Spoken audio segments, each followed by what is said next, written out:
Section 1.5 is titled Properties of Exponents. We're going to look at how to simplify expressions that involve exponents, and we're also going to use these properties of exponents to simplify some problems written in scientific notation as well. First two properties, and they aren't really operational properties, they're just properties of exponents. First one is the zero exponent property. It says that any number a raised to the 0 power is equal to 1. Simple enough. The next one, the negative exponent property, says any number raised to the negative, we'll use the letter n, is equal to 1 over a to the n. In other words, to make this negative exponent positive, the term itself goes to the other side of the fraction bar. Okay, another form of this, let's see,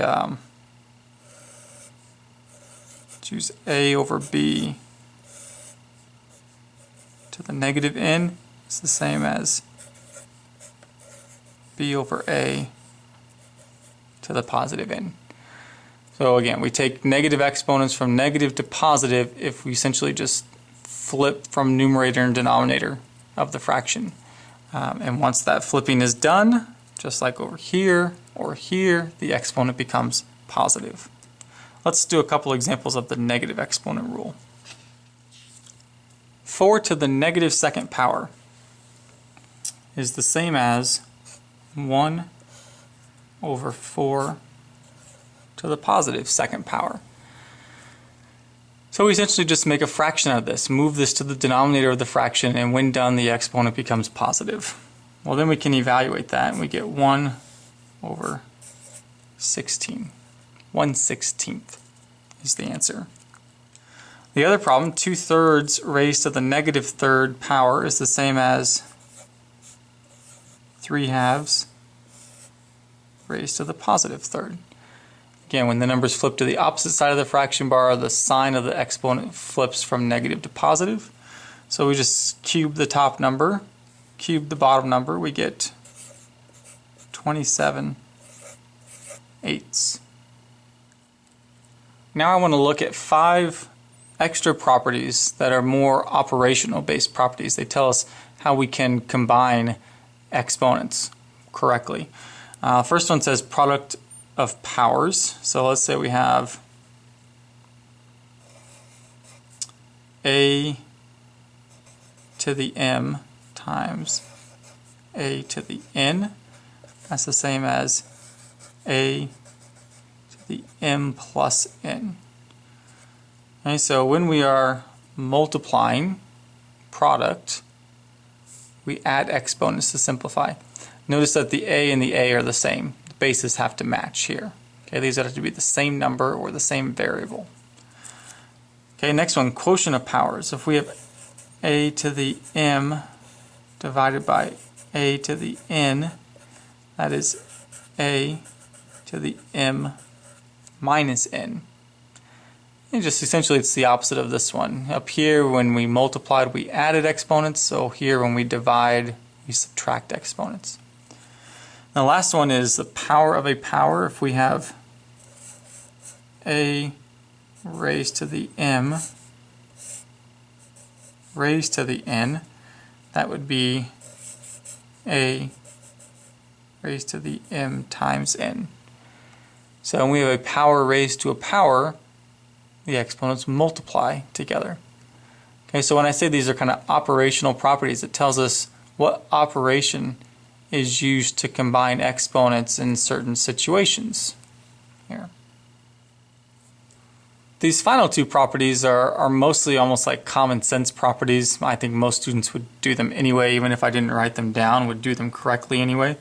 They're kind of like distributive properties. This one here, the power of a product. If we have, say, a times b raised to the m power, it's the same as a to the m times b to the m. So in other words, the exponent here just has to attach and apply to every part of the product. Okay. If we have a quotient, say a divided by b raised to the m, that's the same as a to the m divided by b to the m. So again, just everything inside the quotient, everything inside the parentheses gets the power applied to it. So they're really almost like distributive properties. Alright, now I want to do some example problems that illustrate all these properties that we've talked about. First one, we have 3z to the 7th times negative 4z to the 2nd. So it is a product right here. When we have a product, the coefficients, the 3 and the negative 4, just multiply. Okay, simple enough. And then when we are multiplying the z's together, the variables that have exponents above them, the variables, since they are matching, allow us to combine them into one variable. And how they're being combined up here, in this case multiplication, tells us what to do to their exponents. That is the product of powers property, and when you multiply, the rule says that you add them together. So negative 12z to the 9th. Next example, yz to the 3rd divided by z to the 5th cubed. There's a couple different ways we could go about this. We could begin by simplifying right here, the division, or we could begin by bringing this third power into every term. It doesn't matter which route we go first. Let's just show it that way. Let's just show the third power needs to come in here, needs to come in here, and needs to come here. It has to apply to everything. It's like a distributive property. So we need y to the 3rd, we need z to the 3rd raised to the 3rd, and we need z to the 5th raised to the 3rd. Okay, so every single part of that quotient got the third power. Okay. Well, a couple of these, the z's, have instances where we've got powers being raised to powers. Let me kind of highlight that for you. Power being raised to a power. And the rule says when you have a power raised to a power that you should multiply those together. So we've got the y that's still to the 3rd, the z becomes to the 9th, and this z becomes to the 15th, like that. Okay, now let's work on this part of the problem. Okay, division part of the problem. The rule says that when you divide, you subtract exponents. And you have to subtract them in the proper manner because subtraction is not commutative. So we have to do 9 minus 15, which is negative 6. Now we don't like this negative exponent in our answer, so the last thing to do is just to make that positive. So we have y to the 3rd divided by z to the positive 6. Notice that when I make a fraction out of this and I move the z to the bottom of the fraction, its exponent changes signs and becomes positive. Alright, next one is a quotient problem. 68 divided by 4 will just divide the respective parts of this that have the same bases, the f divided by f and the g divided by g. Since we are dividing those pieces, their exponents are going to subtract. So let's see, we begin with the 68 divided by 4. 68 divided by 4 is 17. And then we're going to subtract. So for the f, we want 4 minus negative 3. And notice it's minusing a negative. 4 minus negative 3 would be the same as 4 plus 3, which would be 7. And then we want negative 3 minus 6. So for the g, it's going to be negative 9. Okay, we don't want the negative exponent in our answer. So we have the 17f to the 7th divided by g to the positive 9. Next problem, we see we have something here raised to a power. This power happens to be a negative power. So let's make it positive first. Put all this in the denominator of the fraction.